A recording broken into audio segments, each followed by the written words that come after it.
Fala galera, tudo bem com vocês? Bom, dando continuidade aqui às nossas videoaulas sobre modelagem de componentes de sistemas elétricos de potência, eu vou continuar na aula de hoje com a modelagem da máquina síncrona de polos lisos operando como gerador, né? Então a gente vai partir agora da análise do diagrama fasorial e do circuito equivalente dessa máquina, a partir das premissas que a gente já desenvolveu na última aula, né? Para quem não me conhece, eu sou Marcel Viegas, doutor em engenharia elétrica, cientista e pesquisador da Universidade de São Paulo, tá? Então, partindo da premissa e assumindo que a máquina síncrona de polos lisos ela tem aquele comportamento determinado pela lei da indução eletromagnética de Faraday, em que a corrente de campo gera um campo e esse campo ele sofre variação com o tempo, então ele induz uma força eletromotriz, tá? Que a gente chama de tensão interna da máquina, que tem uma defasagem, um atraso de 90 graus em relação ao fluxo magnético proveniente da corrente de campo, que é esse fasor φF, né? Então o φF gera então uma força eletromotriz induzida atrasada, né, de 90 graus em relação a esse fluxo, tá? Consequentemente, com o aparecimento dessa diferença de potencial EF, surgirá então uma corrente que a gente chama de corrente de armadura, que fluirá pelos enrolamentos da armadura, onde a armadura na máquina síncrona está no rotor, enquanto que o campo está no estator. Essa corrente de armadura, então, por ser variante no tempo, produzirá um campo cujo fluxo é o fluxo de reação de armadura, que é esse φRA em fase, tá? O fluxo de reação de armadura, então, a variação dele no tempo dá origem a uma tensão novamente induzida, chamada tensão de reação de armadura, atrasada de 90 graus. Perceba que esse fasor está atrasado em relação a esse de 90 graus, tá certo? E assim eu consigo obter, então, o diagrama fasorial completo da minha máquina síncrona de polos lisos, onde o fluxo relativo à corrente de campo, mas o fluxo de reação de armadura dá o fluxo total de entreferro, tá? Que tem uma defasagem de 90 graus, então, com a tensão terminal da máquina, que é a soma fasorial entre a tensão interna EF mais a tensão de reação de armadura.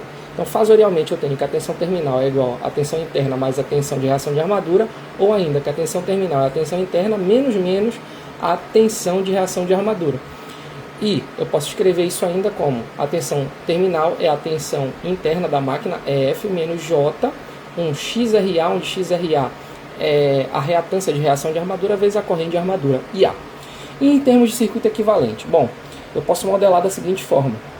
A corrente de campo, IF, então, gera um campo magnético variante no tempo, cujo fluxo, a variação dele, pela lei da indução eletromagnética de Faraday, dá origem, então, uma tensão interna da máquina, EF. Essa tensão interna produz uma diferença de potencial, fazendo aparecer uma corrente nos enrolamentos de armadura, onde as perdas ômicas, né, por efeito Joule, nesses enrolamentos de armadura são modeladas por essa resistência de armadura, e as perdas magnéticas são modeladas por uma reatância de dispersão, porque as linhas de fluxo magnético elas se dispersam no gap existente no entreferro da máquina, tá certo?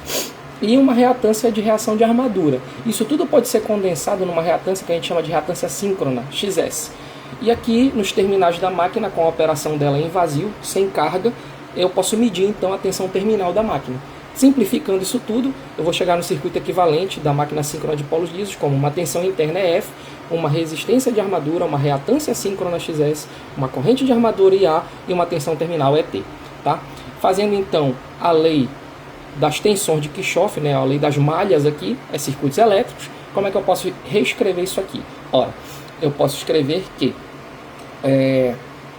essa tensão ET, então, ela vai ser igual a quem? A essa tensão EF, menos as duas quedas de tensão, uma na resistência e uma na reatância. Então, escrevendo isso aqui vai ficar ET é igual a EF menos RAIA menos JXSIA.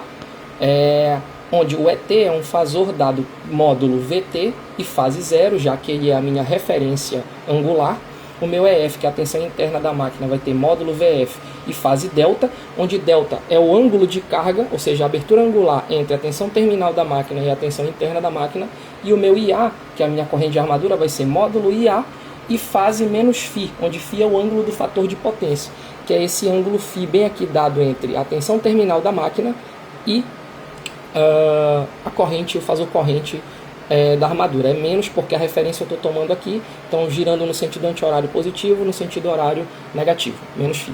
Então, continuando a nossa modelagem fasorial aqui, trazendo isso aqui para cá para dentro, vai ficar VT fase 0 igual a VF fase delta menos RA mais JXSA fase menos φ. Eu sei que VT fase 0 pode ser igual a VF fase delta menos RA fase o que? Menos φ, menos XSIA J tem fase o que? Fase 90 graus, né? Que é só a parte imaginária. Então vai ficar 90 graus menos φ a fase, tá? E aí se eu quiser então escrever isso aqui em termos da fórmula de Euler, eu sei que fase 0 é a mesma coisa que E na J0. Fase delta é a mesma coisa que E na J delta. Mas um E na Jx, ele é cosseno de x mais J seno de x. Então eu vou reescrever isso aqui usando a identidade de Euler. Como é que eu escrevo isso então? Vai ficar VT fase 0 vai ser VT cosseno de 0 mais JVT seno de 0. VF fase delta vai ser VF cosseno delta mais JVF seno delta. Menos RAIA fase menos φ vai ser menos RAIA cosseno de φ. Aqui apareceu um mais por quê? Porque a fase é menos φ. Então, E na menos JX é cosseno de φ, ou cosseno de x, menos J seno de x. Então, com menos daqui vai aparecer um mais. Então, JRAIA seno de φ. XSA, eu vou repetir, menos XSIA, cosseno de 90 graus menos φ, XSA, vai ficar XSA, menos J, por causa desse menos aqui, seno de 90 graus menos φ. Muito bom. Eu cheguei numa equação complexa, então eu tenho que separar o joio do trigo, né? Tenho que separar o que é parte real do que é parte imaginária e fazer algumas considerações de engenharia. Que considerações são essas?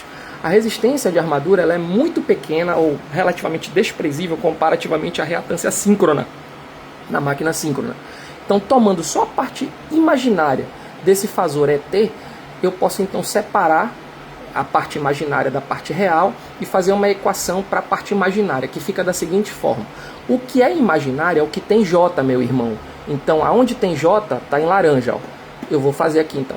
JVT seno de 0, quanto é o seno de 0? É 0. Então, isso tudo aqui vai ser 0. 0 é igual a JVF seno de delta. Vai ficar VF seno delta, porque eu estou trabalhando só com a parte imaginária, ou seja, só o que acompanha o J não precisa aparecer.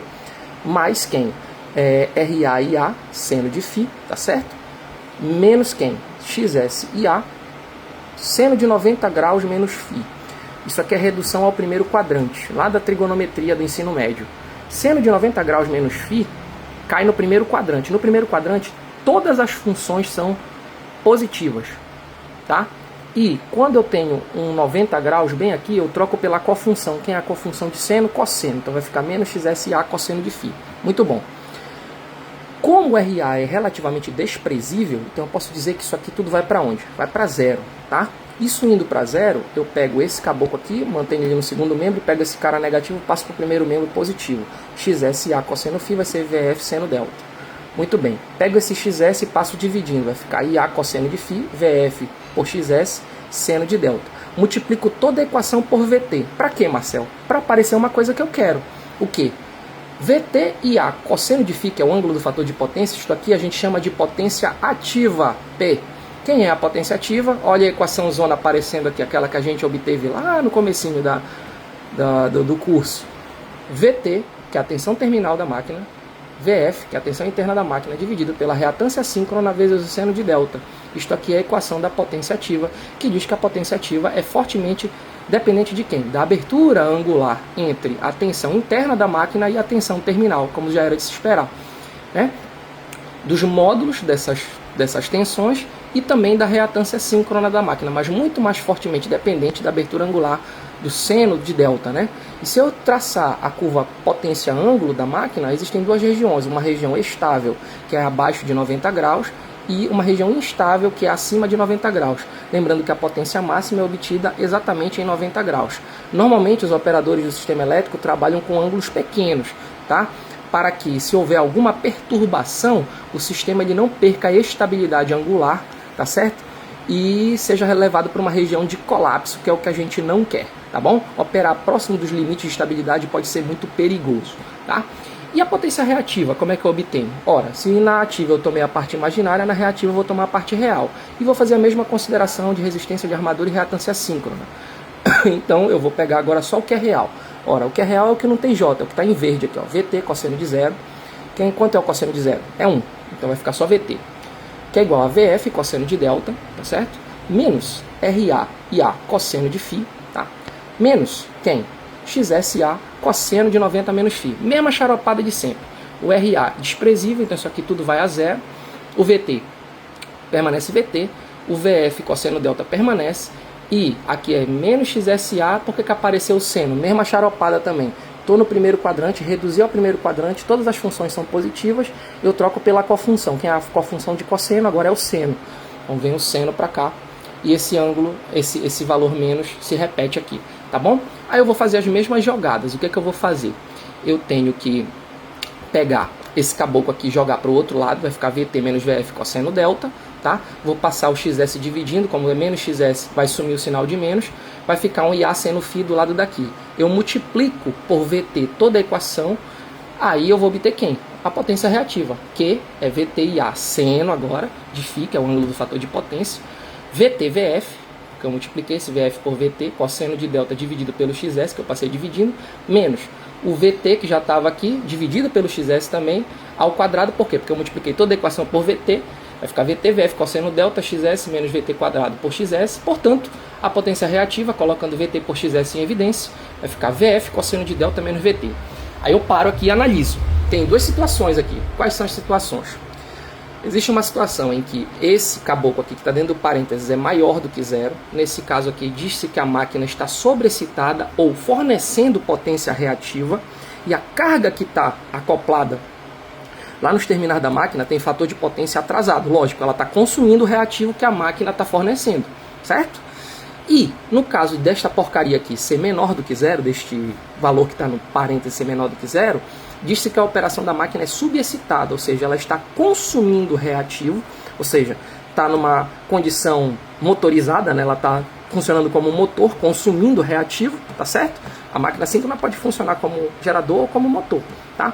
E aí a carga dela provavelmente vai ter uma característica capacitiva, vai ter um fator de potência adiantado, vai estar injetando reativo para quem? Para a máquina síncrona consumir, tá certo? Então é assim que a gente trabalha com máquina síncrona de polos lisos e faz a obtenção dos modelos de potência ativa e reativa para estudos estáticos em regime permanente, tá bom? Um abraço e até a próxima.